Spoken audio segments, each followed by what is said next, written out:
জীবনে টিকে থাকতে হলে আমাদের জানা দরকার কখন দৌড়তে হয় আর কখন থেমে থাকতে হয়। এই গল্পে সেই শিক্ষা দেয়। চলো শুনি কচ্ছপ আর আগুনের গল্প।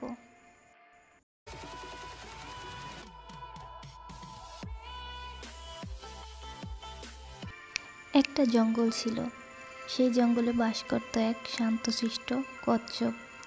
জঙ্গলে সবাই তাকে নিয়ে মজা করত, কারণ সে ধীরে চলে, চুপচাপ থাকে আর কখনো ঝগড়া করে না। একদিন হঠাৎ জঙ্গলে আগুন লেগে যায়। সবাই দৌড়ে পালাচ্ছে। হরিণ, খরগোশ, সাপ সবাই ছুটে যাচ্ছে। কচ্ছপ চুপচাপ বসেছিল। খরগোশ এসে বলল, এই আগুনে পুড়ে মরবি, পালা আমাদের সঙ্গে।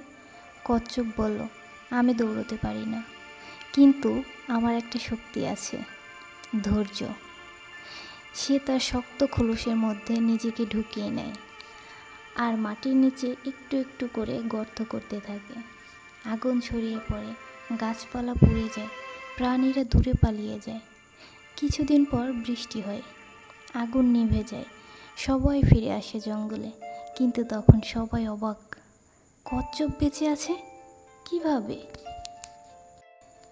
কচ্ছপ হেসে বলল, যারা দ্রুত দৌড়ে পালায় তারাও পড়ে যায়, আর যারা নিজের ভিতর লুকানো শক্তি চেনে তারা আগুনের মধ্যেও বেঁচে থাকে।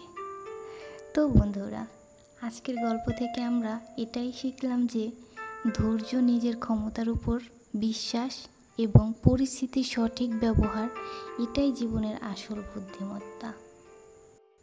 গল্পটি কেমন লাগলো কমেন্টে মতামত জানাতে ভুলবেন না।